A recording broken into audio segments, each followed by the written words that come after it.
Hello everyone. I know it's been a while, but I've actually got something to show you all. And it's not just this wallet and Nuka-Cola bottle, although it is pretty cool that I got these. But actually what I wanted to show to everyone today is this very, very nice Hyperkin Xbox controller. Now, for those who don't know, the Hyperkin Duke, as to be exact, is based on the design for the original Xbox controller. The controller design from 2001 when the console was first released.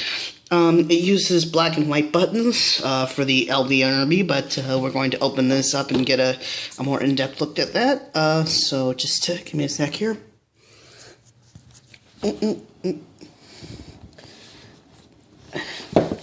Slide it open if I... A very special thank you to, and we have a list of people, the devs behind Halo. That's interesting. And Jet Set Radio Future. Quick start guide. Look at that later. And, yep. This takes me back to when I first had an Xbox. I originally played it because my uncle had one, and I wanted one so badly after I got it. I pretty much did a lot of things around the house, brought my grades up because they weren't very good back then, and finally my parents actually got me one. They wanted to, funnily enough, get me a Nintendo GameCube because it was the cheapest console available at that time besides the Dreamcast, but the Dreamcast was mostly out by then. I completely couldn't find it anywhere except online. But I can't remember the name exactly, but there was a magazine, maybe the first issue of Xbox Magazine, I'm not sure. But it went all about the console in detail and pretty much how it was superior in every... Well, according to it, I mean the console, the magazine.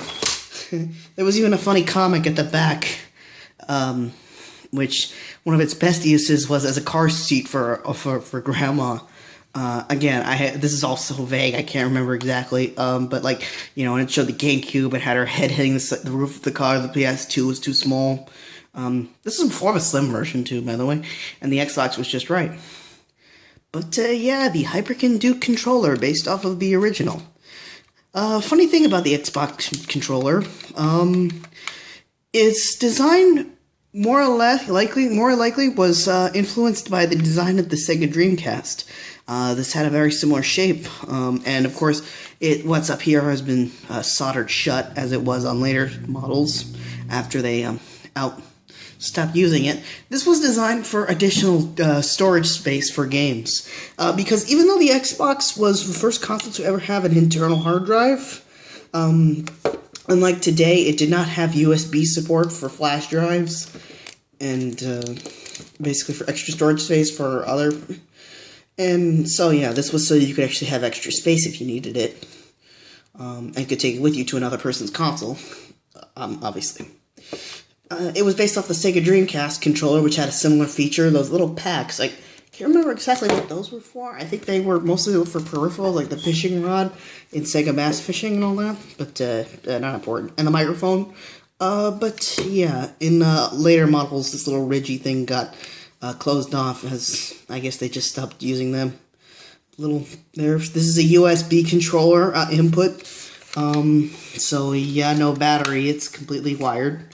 The USB cord, don't know if I'll open this, but it kinda looks almost exactly like the old controllers, which were designed specifically to have breakaways in case you pulled too hard on the cable to avoid damage. Yeah, that's interesting. Looks like a phone charger wire there. Hyperkin Duke. Take a look at that. The Duke controller. These triggers, they feel just like the old ones. The buttons feel just like the old ones. Clicky. Instead of back start, we've got the Xbox One's menu, movement, and this is aim because I don't know if you can see it, but it looks like a crosshair. This was for aiming, for moving, and this center button here. It's actually a button. It was a solid piece on the original that had the Xbox logo inside it. From what I understand, is meant to play the boot up screen from the original Xbox before you went to the dashboard. So, I would try this out, but and show you. Maybe I'll do a separate video on that, I don't know. But, yeah, nice little controller. Came in a foam pack box.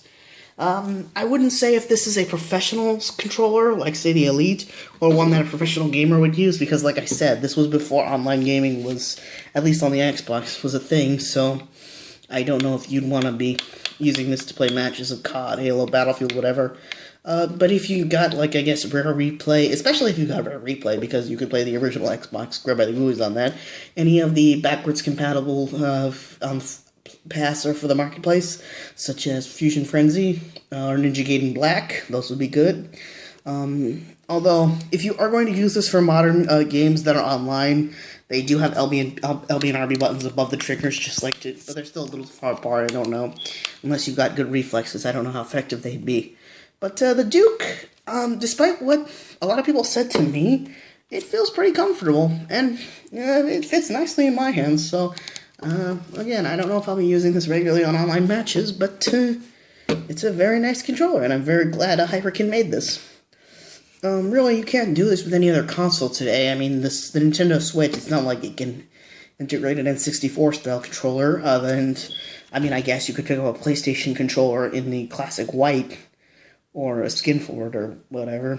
Yeah, the Xbox is pretty much the only controller that ever you could probably do this with, because it started out with this big design. It moved down to the S design that we know today, because in Japan, one of the reasons out of many that they didn't like this console, or this was the controller was too big, and they found it cumbersome. So the S controller was originally designed for Japanese players, and it worked so effectively they decided to start making models for the US version. But, yeah, not much else to say. A nice controller. I hear that these were being snatched up when they were first released by a lot of excited buyers. I was lucky to find this one at GameStop today. So, yeah, if you still can, you could catch it if you can. So I guess that's it. Thank you, and have a lovely evening.